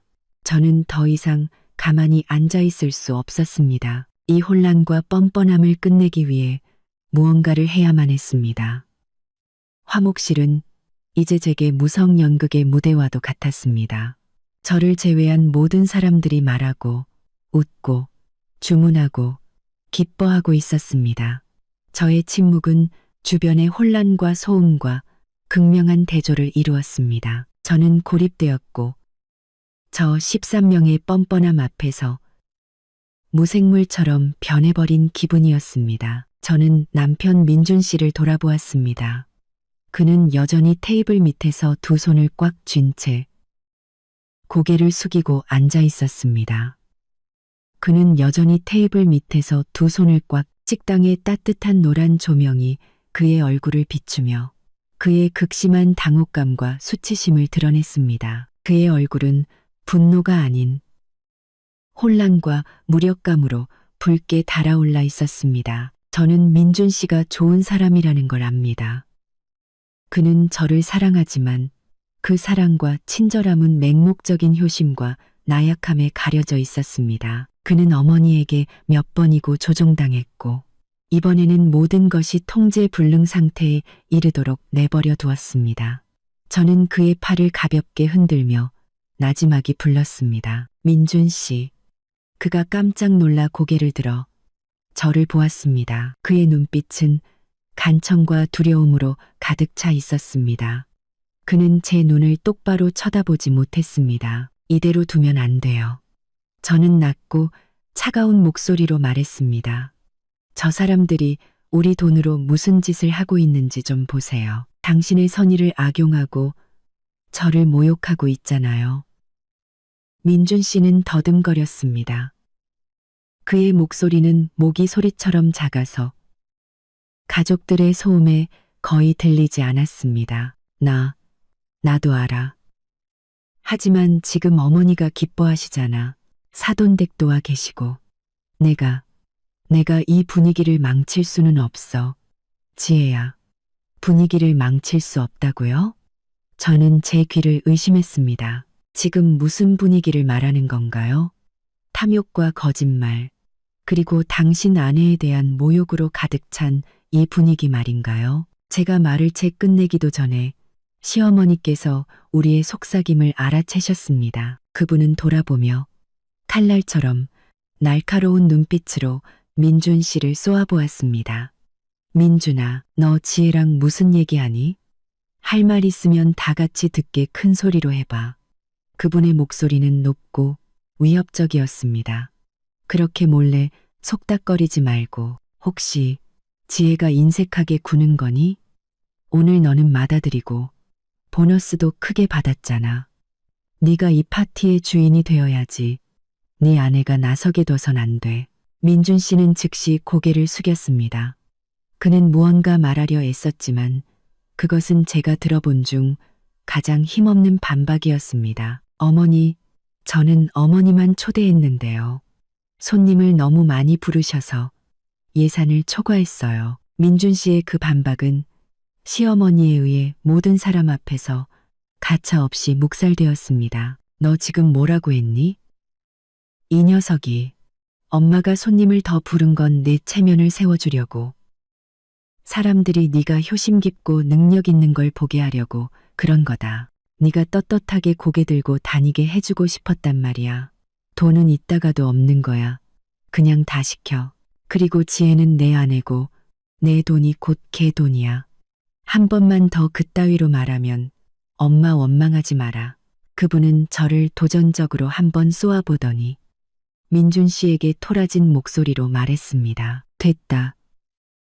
됐어. 네가 엄마한테 돈 쓰는 게 그렇게 아까우면 엄마가 알아서 엄마 밥값, 민호네 밥값, 사돈댁 밥값까지 다 낼게. 너는 그냥 거기 앉아서 내 그 인색한 보너스나 꼭 쥐고 있어. 즉시 민호와 소미도 가세했습니다. 그들의 얼굴은 가식으로 가득 차 있었죠. 형이 맞아들이면서 어머니 서운하게 하면 어떡해요. 형수님도 형 그만 힘들게 하세요. 이까짓 밥값이 얼마나 된다고 민호가 말했습니다. 민준 씨는 어머니와 동생의 이중 압박에 완전히 무너졌습니다. 그는 깊은 한숨을 내쉬고는 의자에 털썩 주저앉아 더 이상 아무 말도 하지 않았습니다. 그는 비겁하게 상황을 받아들인 것입니다. 그는 몇 분간의 거짓된 평화를 얻기 위해 침묵을 선택했지만 그 대가로 저의 마지막 신뢰와 존중을 잃었습니다. 그 순간 저는 민준 씨를 남편이 아닌 낯선 남자로 보았습니다. 자신의 작은 가정을 지킬 용기조차 없는 남자. 저는 제 인내가 평화를 가져오는 대신 시댁 식구들이 더욱 기세등등하게 만들 뿐이라는 것을 깨달았습니다. 저는 더 이상 참을 수 없었습니다. 이제는 제 스스로를 구해야 할 때였습니다. 민준 씨의 무력감과 침묵의 동의는 그가 상황을 해결해 줄 것이라는 제 마지막 희망마저 앗아갔습니다. 등골을 타고 차가운 기운이 흘렀습니다. 두려움 때문이 아니라 차갑고 단호한 결심 때문이었습니다. 저는 조용히 젓가락을 내려놓았습니다. 아주 작은 소리였지만 제 귀에는 무언가의 끝을 알리는 종소리처럼 들렸습니다. 의자에 놓여있던 핸드백을 집어들었습니다. 제가 일어서자 시끄럽던 방 안이 순간 조용해지는 듯 했습니다. 시어머니부터 민호, 소미, 그리고 사돈댁까지 모든 시선이 제게 쏠렸습니다. 그들은 저를 의아하고 이해할 수 없다는 듯 그러면서도 경멸이 섞인 눈빛으로 쳐다보았습니다. 그들은 제가 화장실에 가거나 혹은 너무 창피해서 자리를 피하려는 것이라고 생각했겠죠. 저는 마지막으로 민준 씨를 돌아보았습니다. 그가 고개를 들었습니다. 그의 눈빛은 간절한 애원과 극도의 불안으로 가득 차 있었습니다.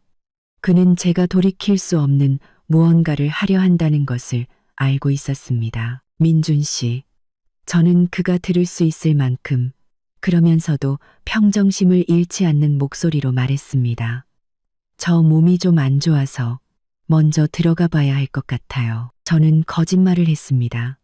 몸은 멀쩡했지만 여러 사람 앞에서 시끄럽고 교양 없는 싸움을 만들고 싶지 않았습니다. 저는 가장 교양 있고 단호하며 이성적인 방식으로 저항하기로 선택했습니다.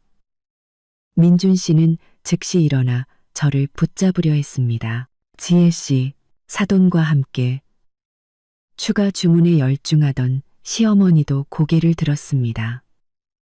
그분의 얼굴에는 놀라움이 스쳐 지나가더니 이내 분노와 경계심으로 바뀌었습니다.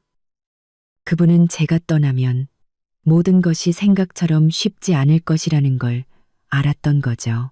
지혜야, 너 지금 뭐 하는 거니? 그분은 위협적인 목소리로 크게 말했습니다. 무슨 짓이야? 왜 갑자기 몸이 안 좋아? 온 가족이 축하하고 있는데. 어디서 꾀병이야? 저는 시어머니께 대답하지 않았습니다.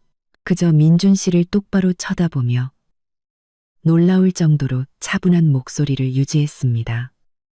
당신은 어머니랑 다른 분들이랑 같이 있어요. 전 먼저 갈게요. 말을 마친 저는 단 1초도 지체하지 않았습니다. 저는 화목실 문을 향해 똑바로 걸어갔습니다. 제 발걸음 하나하나는 단호하고 무거웠습니다.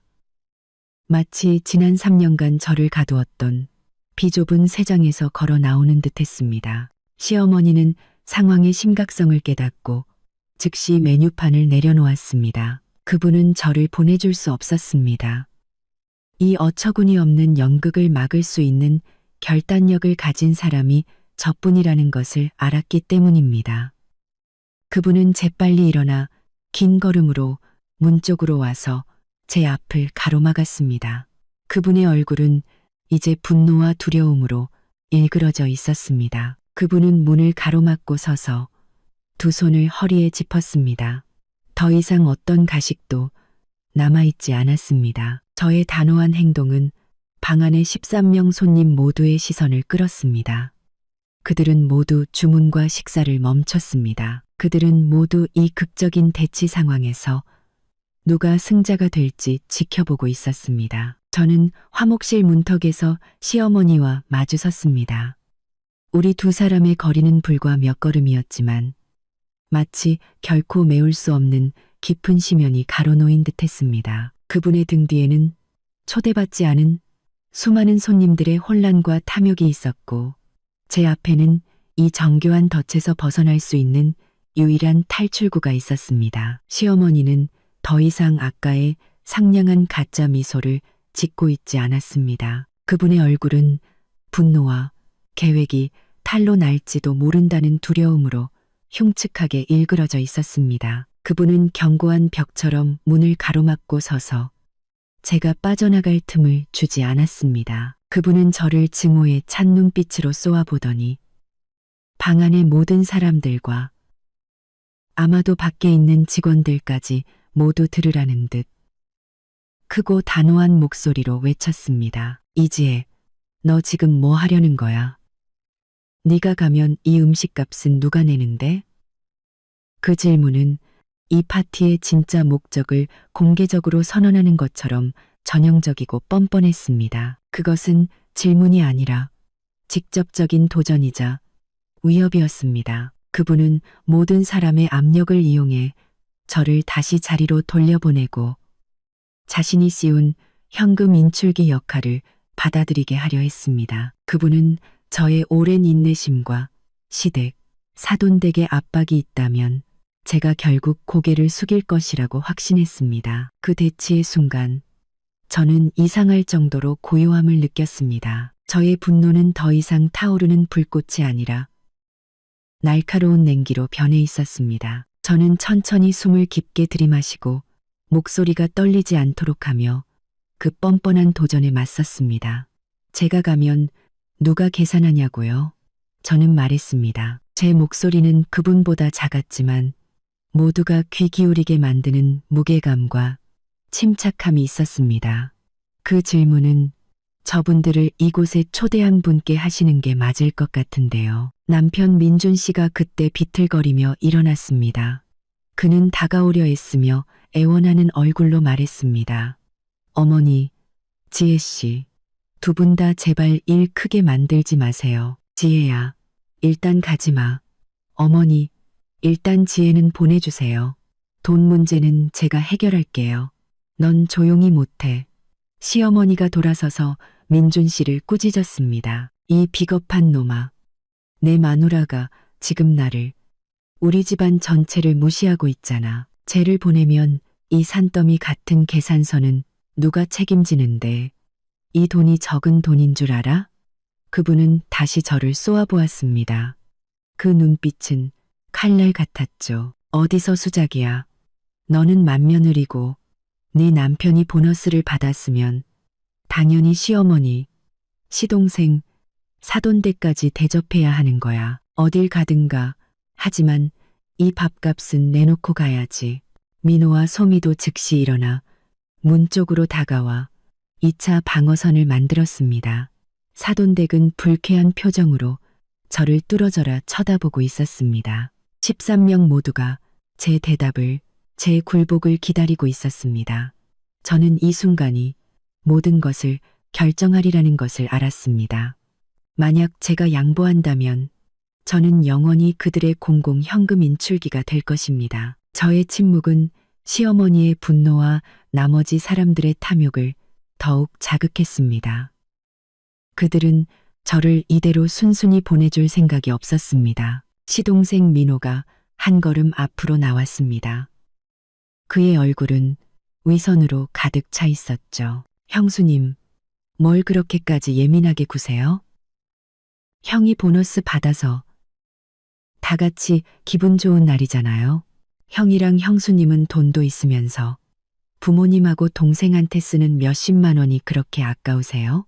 형수님이 이렇게 행동하는 건 우리 가족 무시하는 거고 우리를 시골뜨기 취급하면서 이런 고급스러운 곳에서 밥 먹을 자격도 없다고 생각하는 거 아니에요? 민호의 비난은 악랄한 심리 공격이었습니다. 그는 돈 있는 사람인 저와 시골뜨기인 자기 가족을 대비시켜 제가 체면 때문에라도 양보하게 만들려 했습니다. 소미도 즉시 가세했습니다. 그녀의 목소리는 시고 극적이었습니다. 네, 형수님. 형수님이 맏며느리인데 좀살이 분별 좀 하세요.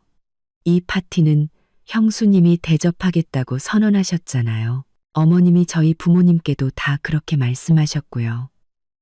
이제 와서 이렇게 가버리시면 저희가 부모님께 무슨 면목이 서겠어요? 지금 사돈 앞에서 저희 얼굴에 먹칠하는 거라고요. 형부가 보너스 받았으면 아내인 형수님이 기분 좋게 돈 내야 하는 거 아니에요? 소민의 친정 식구들도 웅성거리기 시작했습니다. 작은 속삭임은 점차 공개적인 비난으로 바뀌었습니다. 역시 도시 사람들은 다르네.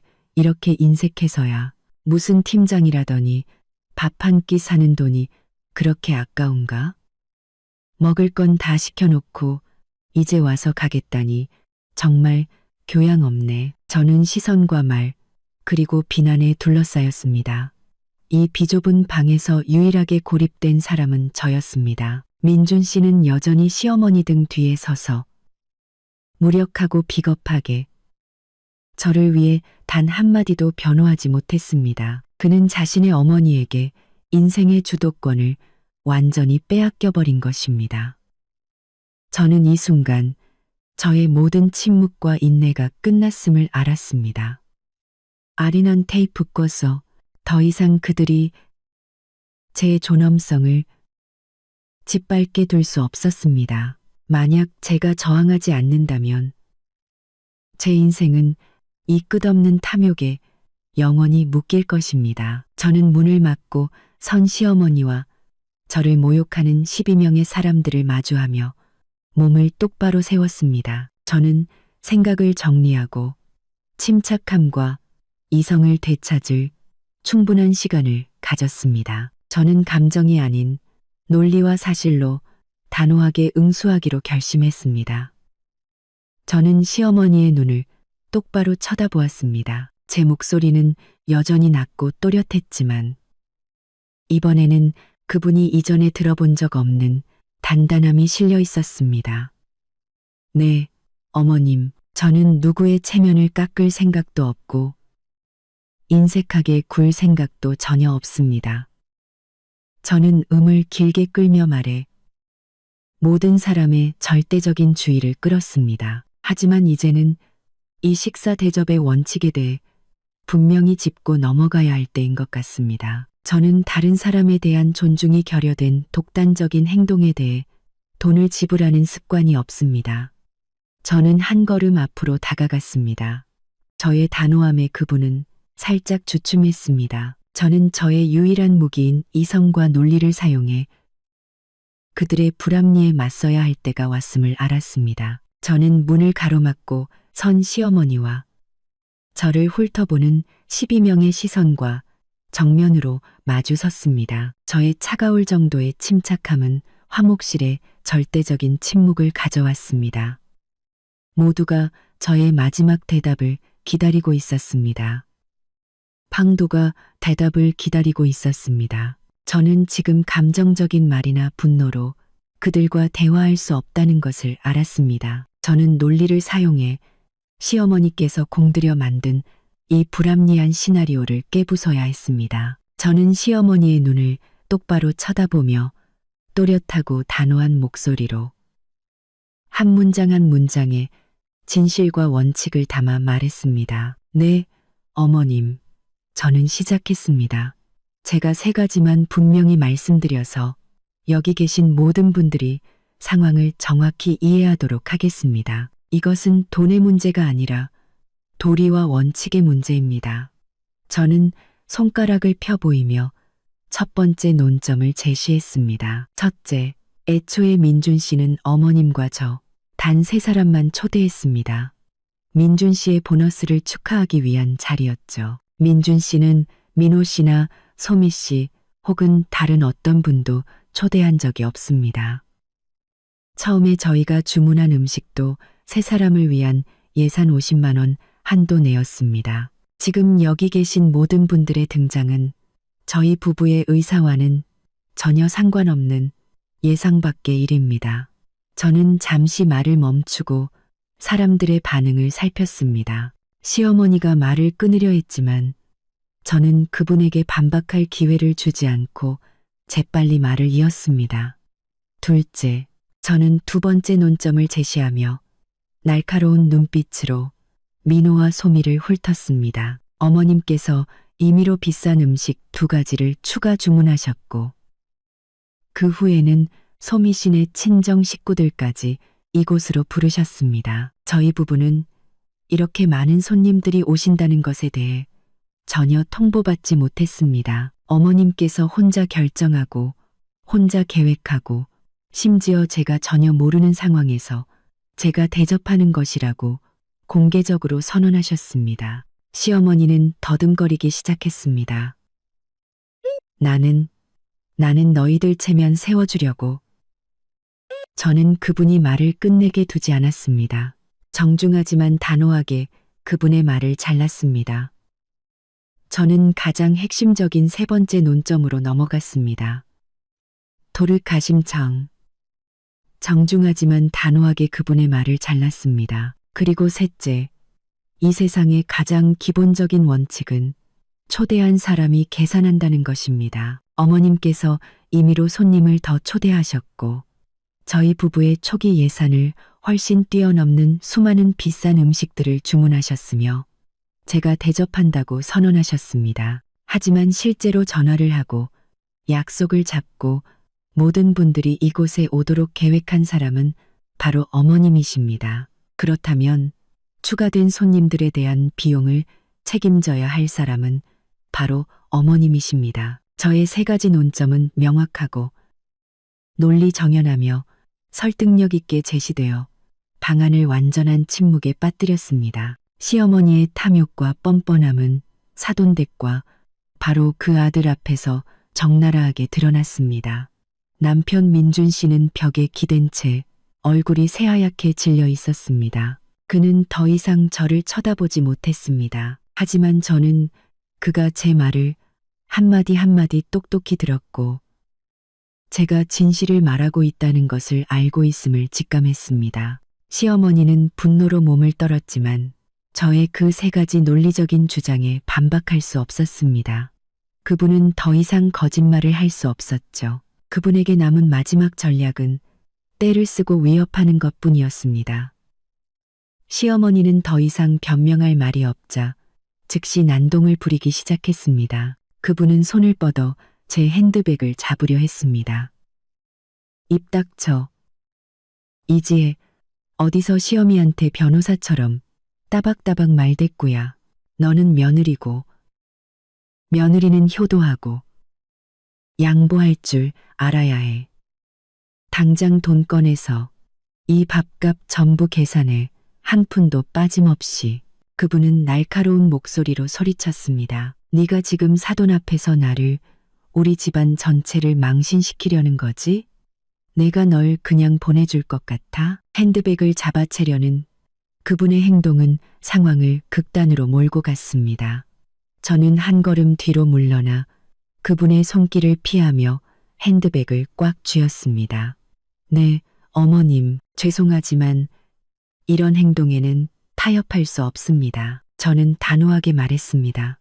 어머님은 지금 제가 초대하지도 않았고 이 비합리적인 추가 비용에 전혀 동의하지 않은 식사에 대해 강제로 돈을 내라고 하고 계십니다. 저는 이런 행동을 공갈 협박이라고 부르겠습니다. 제가 내뱉은 공갈 협박이라는 단어는 방 안의 모든 사람들을 경악하게 만들었습니다. 민호, 소미, 그리고 사돈댁까지 모두 눈이 휘둥그레졌습니다. 제가 감히 시어머니의 행동에 대해 그렇게까지 강한 단어를 사용할 줄은 몰랐던 것입니다. 민준 씨는 상황이 악화되는 것을 보고 허둥지둥 달려와 양쪽을 말리려 했습니다. 지혜야, 제발 그만해. 그런 말은 하지 마. 그는 어머니를 돌아보며 말했습니다. 어머니, 제발 소란 피우지 마세요. 알았어요. 돈이 뭐가 중요해요. 제가 다 낼게요. 제가 이 밥값 전부 계산할 테니까 제발 지혜랑 그만 싸우세요. 민준 씨는 상황을 끝내고 어머니와 아내의 분노를 잠재우려는 마지막 노력으로 자신이 돈을 내겠다고 제안했습니다. 그는 이 타협이 자신이 그토록 원하던 그 거짓된 평화를 지켜줄 것이라고 기대했습니다. 하지만 저는 더 이상 예전에 인내하는 여자가 아니었습니다. 저는 깊은 실망이 담긴 눈으로 민준 씨를 쳐다보았습니다. 민준 씨, 저는 말했습니다. 당신이 그렇게 하도록 내버려 두지 않을 거예요. 저는 시어머니를 한번 그리고 민준 씨를 똑바로 쳐다보며 말했습니다. 당신이 오늘 돈을 내는 건 어머니의 뻔뻔함을 인정하는 것이고 어머니와 동생에게 이용당하는 것을 받아들이는 거예요. 저는 당신이 아내의 모욕을 돈으로 사야 할 만큼 비겁한 남자가 되도록 내버려 두지 않을 겁니다. 게다가 저는 도전적인 목소리로 덧붙였습니다. 이 계산서는 이미 엄청난 금액이에요. 지금 당장 당신 혼자 감당할 수 있는 수준을 훨씬 넘어섰을 겁니다. 당신이 오늘 돈을 내면 내일은 어머니와 당신 동생이 또 다른 시나리오를 들고 나올 거예요.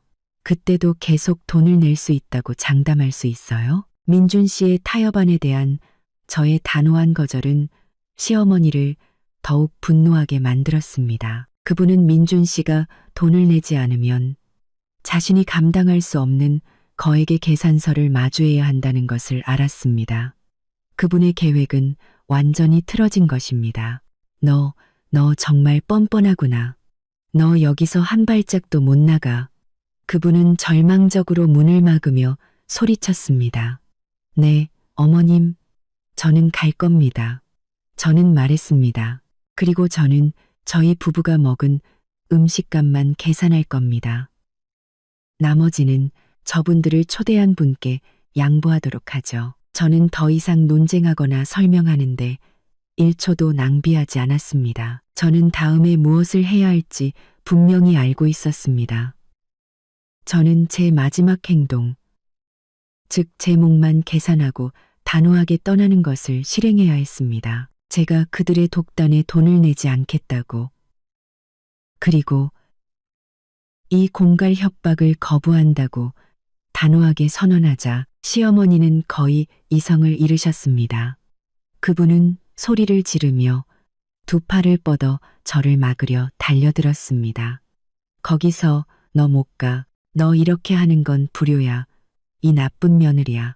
그분은 날카롭게 소리쳤고 그 소리는 방 전체에 울려 퍼져 식당 전체의 이목을 집중시켰습니다. 민준 씨도 완전히 패닉에 빠졌습니다. 그는 어머니를 껴안고 말리며 몸싸움을 피하려 애썼습니다. 어머니, 제발 진정하세요. 지혜야, 가지마.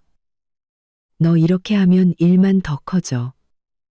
저는 더 이상 아무 말도 하지 않았습니다. 지금은 어떤 말이든 무의미하고 행동만이 유일한 대답이라는 것을 알았습니다.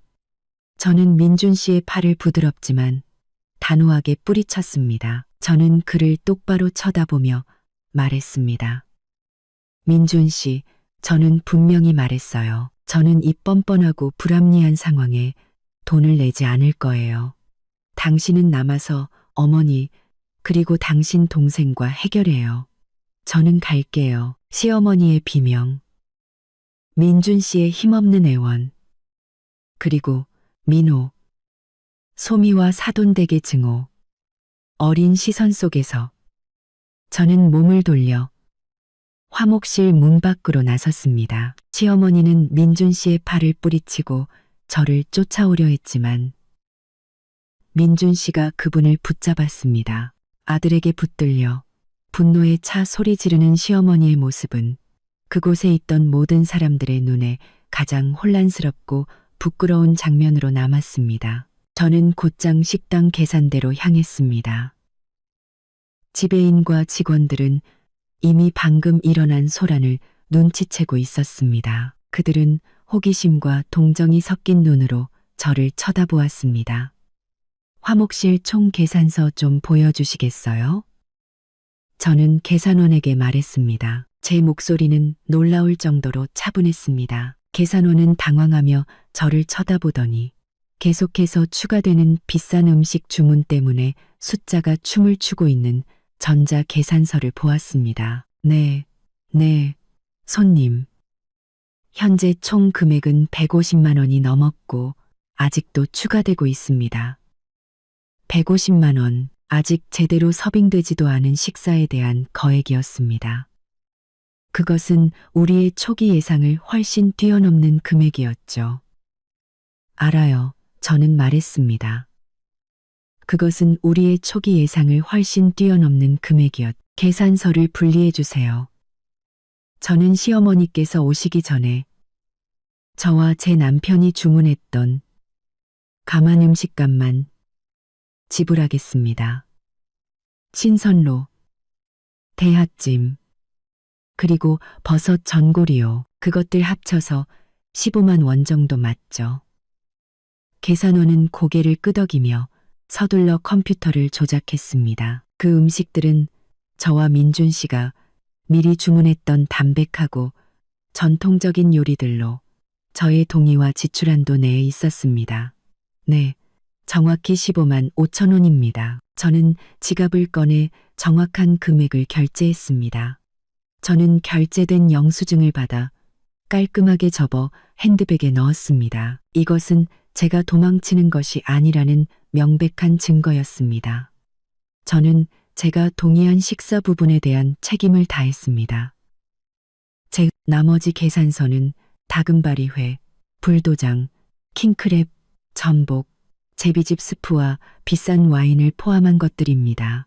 그건 제 시어머니와 시동생 가족이 주문했어요. 그분들은 지금 화목실에 계십니다. 남은 계산서는 그분들께 청구해 주세요.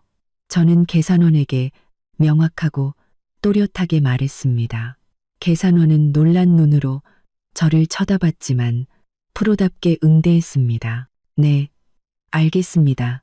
손님. 저는 뒤돌아보지 않고 식당을 나섰습니다. 등 뒤로는 시어머니의 절망적인 비명, 민준 씨의 한숨, 민호와 소미의 분노, 그리고 13명 초대받지 않은 손님들의 경악이 남았습니다. 가로등 불빛 아래 식당 문을 나서는 순간 저는 이전에 느껴보지 못했던 강력한 해방감을 느꼈습니다. 저는 정교한 덫에서 모욕에서 벗어났습니다. 그리고 가장 중요하게 저는 제 자신의 존엄성과 원칙을 되찾았습니다. 인내는 끝났습니다. 이 순간부터 진정한 싸움이 시작될 것임을 직감했습니다. 저의 단호한 퇴장은 시댁에 큰 충격을 안겨주었습니다. 저는 시어머니와 민호가 쉽게 물러서지 않을 것임을 알고 있었습니다. 아니나 다를까 식당 사건 이후 며칠 동안 저와 민준 씨는 숨막히는 냉전 분위기 속에서 살았습니다. 시어머니는 극심한 분노와 창피함 속에서 그 거액의 계산서를 지불해야만 했습니다. 민준 씨가 감히 전액을 지불하지 못했기 때문인데 그에게 그만한 현금이 없었던 탓도 있고 저로 인해 마음이 흔들린 탓도 있었습니다. 즉시 시어머니는 대규모 여론전에 돌입했습니다. 그분은 모든 친척, 이모, 고모, 삼촌, 친한 친구, 심지어 이웃들에게까지 전화를 걸어 저에 대한 거짓말로 험담을 퍼뜨렸습니다. 우리 며느리 지혜는 인색하고 불효막심한 애야. 늙은 시어미랑 사돈댁 식구들한테 100만 원이 넘는 밥값을 떠넘기고 중간에 도망가 버렸어. 아주 못돼 먹은 며느리야. 시댁 전체를 무시하는 거라고, 초대한 사람이 내는 거라고 하더라니까. 내가 걔한테 예물로 사준 금반지, 금목걸이가 얼만데 나한테 이렇게 대할 수가 있어? 소문은 산불처럼 빠르게 퍼져나갔습니다. 저는 비난의 중심이 되었지만 그 비난을 하는 사람들은 진실을 전혀 알지 못했습니다. 저는 시댁 쪽 이모, 고모들에게서 수많은 전화를 받았습니다. 그들은 안부를 묻기 위해서가 아니라 저를 책망하고 시댁의 체면을 위해 참고 살라고 충고하기 위해 전화했습니다. 저는 해명하거나 맞서 싸우지 않았습니다. 저는 침묵을 지켰습니다. 시어머니의 말을 믿고 싶어 하는 사람들에게는 설명해봤자 소용없다는 것을 알았기 때문입니다. 진실은 더 적절한 때에 밝혀질 것이었습니다. 동시에 시어머니와 민호는 새로운 재정적 압박을 가하기 위해 민준 씨를 직접 겨냥한 또 다른 작전을 시작했습니다. 그분은 그 거액의 계산서를 혼자 감당해야 한다는 사실을 받아들일 수 없었습니다. 시어머니는 계속해서 민준 씨에게 전화를 걸어 밥값을 내기 위해 빚을 졌다고 울며 호소하거나 그 돈을 자신에게 배상하라고 요구했습니다. 민준아, 너는 내 아들이야. 엄마가 이렇게 망신당하게 내버려둬선 안 돼. 너 엄마한테 그 돈 갚아야 해. 내 마누라가 짓밟은 내 명예를 보상해줘야 한다고. 밥값을 요구하는 것 외에도 민호와 소미도 가세하여 계속해서 다른 이유들을 대며 민준 씨에게 돈을 요구했습니다. 형, 어머니가 스트레스 받아서 심장이 안 좋으시대. 병원 가서 종합 검진 받으셔야 해. 형이 맞아들이니까 어머니 챙겨야지. 형수님이 사돈 앞에서 어머니 망신 줬다고 우리 장인 장모님이 엄청 화나셨어. 명예훼손 보상금을 달라고 하셔. 내 신용카드 한도가 다 찼는데 형이 좀 도와줘야지. 민준 씨는 두 개의 포화 속에서 옴짝달싹 못하게 되었습니다. 한쪽은 어머니와 동생의 분노와 도덕적 압박이었고 다른 한쪽은 저의 단호함과 이성이었습니다. 그는 지치고 스트레스를 받았지만 진실을 마주하는 대신 몰래 숨기는 방법을 택했습니다. 저는 민준 씨의 소비 습관에 변화가 생겼음을 감지하기 시작했습니다. 그는 자주 화장실에 휴대폰을 들고 들어가 전화를 받거나 문자를 보냈습니다. 그는 짜증이 늘고 쉽게 화를 냈습니다. 저는 아무 말도 하지 않고 그저 지켜봤습니다. 저는 민준 씨가 엄청난 압박을 받고 있으며 심각한 실수를 저지르고 있다는 것을 알았습니다. 굳이 물어볼 필요도 없었습니다. 아내의 직감이 제게 말해주고 있었으니까요. 민준 씨는 몰래 어머니와 동생에게 돈을 보내고 있었습니다. 그는 저 몰래 그들과 타협하려 하고 있었습니다. 그 유일한 목적은 저의 감정과 상처는 생각하지 않은 채 오직 자신만의 거짓된 평화를 사려는 것이었습니다. 궁한정식 사건은 제 인내심을 앗아갔습니다. 민준 씨의 이 몰래 돈 보내는 행위는 이 결혼에 대한 제 마지막 믿음마저 앗아갔습니다. 저는 이제 제 할 일을 해야 할 때가 왔음을 알았습니다. 식당 사건과 길고 긴 냉전 끝에 저는 인내가 치명적인 실수였다는 것을 분명히 깨달았습니다. 저는 침묵과 양보가 평화를 살 수 있다고 착각했지만 그것은 시댁 식구들이 더욱 기세등등하게 만드는 촉매제에 불과했습니다. 이제 민준 씨에 대한 마지막 믿음마저 완전히 산산조각 났습니다. 어느 날 저녁 민준 씨가 씻으러 간 사이 충전기에 꽂아둔 그의 휴대폰에서 카카오톡 알림이 울렸습니다. 저는 남편의 휴대폰을 훔쳐보는 습관이 없었지만 직감과 의심이 저를 행동하게 만들었습니다. 휴대폰 잠금을 풀자 제가 본 것은 제 극심한 실망감을 확인시켜주는 내용이었습니다. 시어머니, 민호, 그리고 민준 씨만 있는 단체 채팅방에 수많은 메시지와 계좌 이체 내역이 있었습니다. 민준 씨는 몰래 어머니에게 돈을 보내고 있었습니다. 저는 민준 씨의 메시지를 똑똑히 보았습니다. 어머니, 방금 400만 원 보내드렸어요. 이모님께 빌린 돈 갚으시고 저번 밥값에 보태세요. 지혜한테는 절대 말하지 마세요. 바로 뒤이어 민호의 메시지가 있었습니다. 형, 최고. 조카 학용품 사게 150만 원만 더 보내줘. 그리고 형네 회사 그 자리 나 좀 꽂아주면 안 돼? 민준 씨는 어머니에게 밥값을 갚아준 것뿐만 아니라 다른 여러 명목으로 추가적인 돈을 보내고 있었고 자신의 영향력을 이용해 민호의 취업까지 도우려 하고 있었습니다. 그가 시댁에 몰래 보낸 총액은 놀라울 정도였습니다. 거의 그의 보너스 전액에 달하는 금액이었죠. 제 가슴이 아팠던 것은 돈 때문이 아니었습니다. 제가 믿었던 남편의 배신과 거짓말 때문이었습니다. 그는 저 피를 빠는 가족을 아내의 진실과 신뢰 대신 자신의 안위를 선택한 것입니다. 저는 민준 씨가 더 이상 남편으로서 저의 버팀목이 되어줄 만큼 강하지 않다는 것을 깨달았습니다. 그는 어머니와 동생에게 완전히 통제당하고 있었습니다. 저는 결심했습니다. 존중이 죽고 신뢰가 무너진 결혼 생활을 더 이상 이어갈 수 없다고요. 이제는 저 자신을 위해 독립과 평화를 되찾아야 할 때였습니다. 저는 이성적이고 냉철하게 행동했습니다. 계산으로 가득 찬 이 시댁에서 벗어나기 위해서는 단순히 말만으로는 안 된다는 것을 알았습니다. 저는 반박할 수 없는 증거가 필요했습니다. 제가 가장 먼저 한 일은 조용히 변호사와 상담하는 것이었습니다.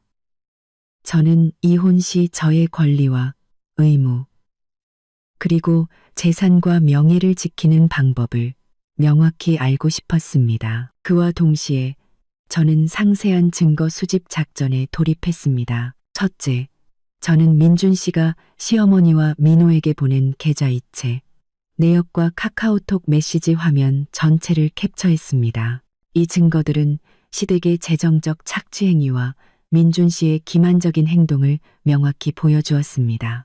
둘째, 저는 시어머니의 전화통화와 큰 소리로 말하는 내용들을 녹음하기 시작했습니다. 저는 특히 그분이 궁 한정식에서의 식사에 대해 말하는 부분에 주의를 기울였습니다.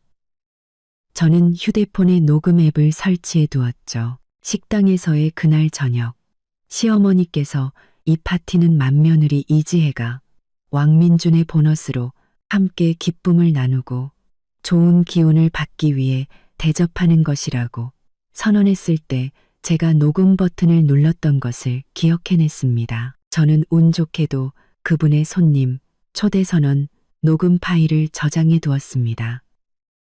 이 녹음 파일이야말로 판을 뒤집을 핵심 열쇠였습니다. 셋째, 저는 식당에서 저와 민준 씨의 몫인 약 15만 원을 결제한 영수증을 촬영하여 제가 책임을 회피하지 않았음을 증명했습니다. 저는 모든 일을 조용하고 은밀하게 어떤 낌새도 보이지 않고 진행했습니다. 저는 여전히 민준 씨와 평소처럼 식사하고 대화했지만 그것은 감정이나 교감이 없는 사교적인 대화일 뿐이었습니다. 저는 적절한 시기를 시댁으로부터의 마지막 치명적인 공격을 기다리고 있었습니다. 그래야 제가 모든 것을 공개하고 모든 것을 끝낼 수 있을 테니까요. 저는 준비가 되었습니다.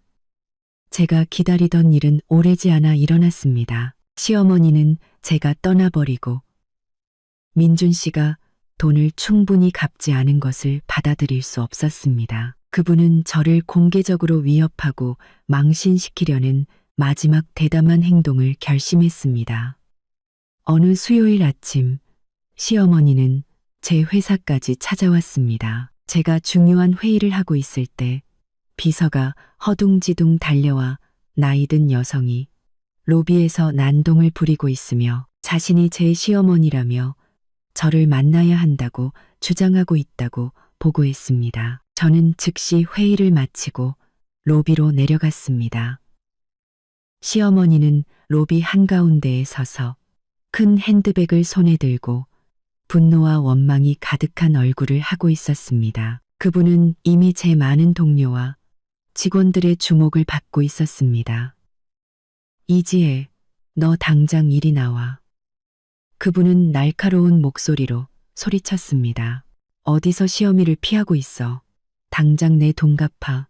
저는 다가가 절대적인 평정심을 유지했습니다. 네, 어머님, 여긴 회사예요. 하실 말씀 있으시면 조용히 말씀하세요. 제가 들을게요. 그분은 제 말을 전혀 듣지 않았습니다. 그분은 거대한 연극을 시작했습니다. 어딜 가려고? 너 저번에 그 밥값 150만 원이랑 우리 솜이 정신적 피해 보상금으로 1억 다 갚아야 해. 너 때문에 우리 솜이가 친정 부모님한테 얼마나 욕을 먹었는지 알아? 총 1억 150만 원. 당장 내놔.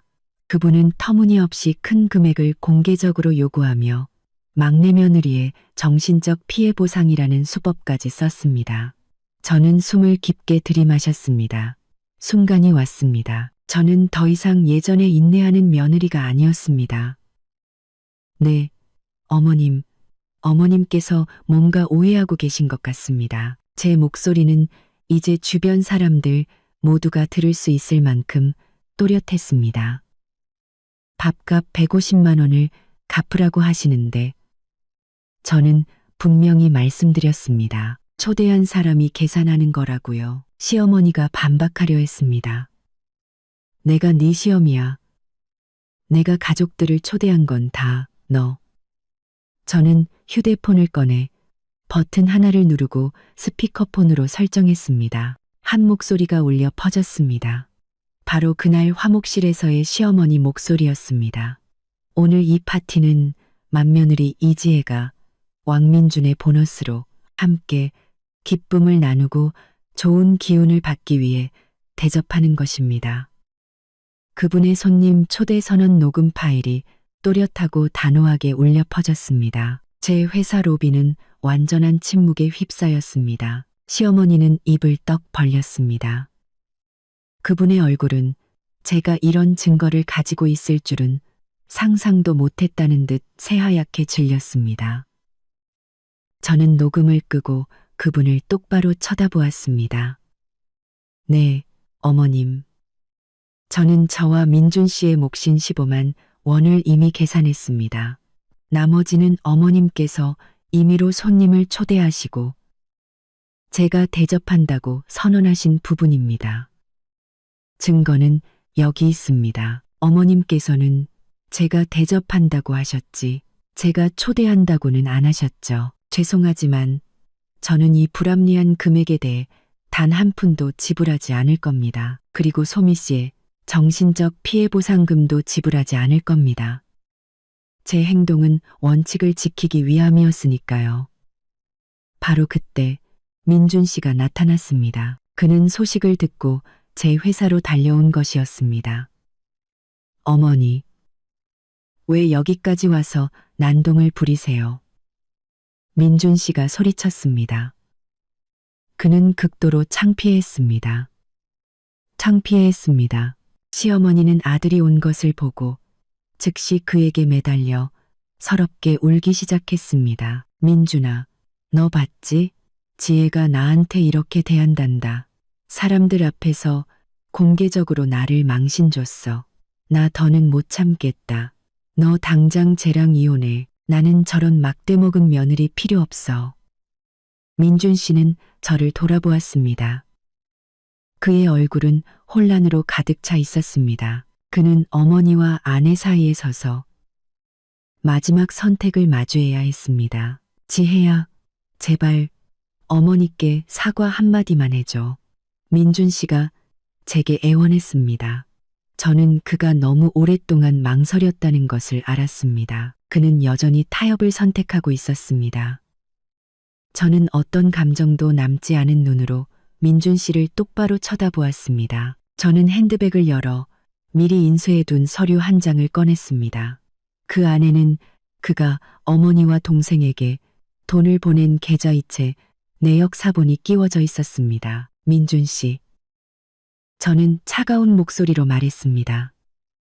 저는 이 이혼 합의서를 미리 준비해뒀어요. 저는 이미 서명했고요.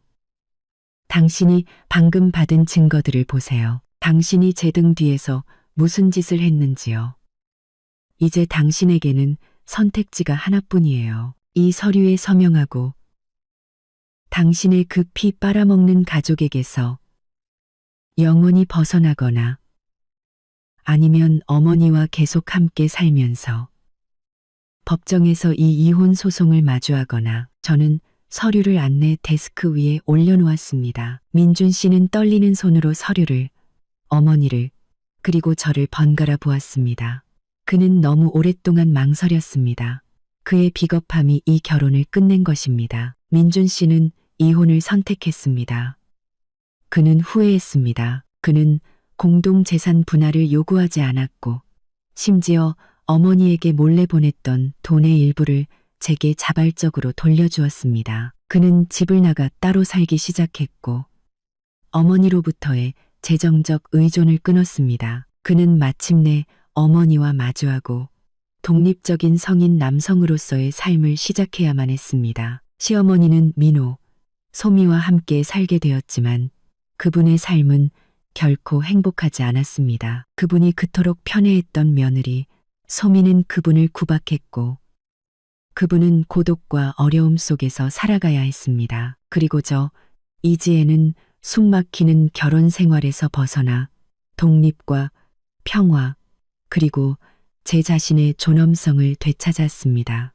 저는 결혼과 인생에서 깊은 교훈을 얻었습니다. 존중과 명확한 경계를 설정하는 것이 그 어떤 맹목적인 인내보다 중요하다는 것을요. 그것을 깨닫는데 3년이 걸렸지만 저는 마침내 승리했습니다.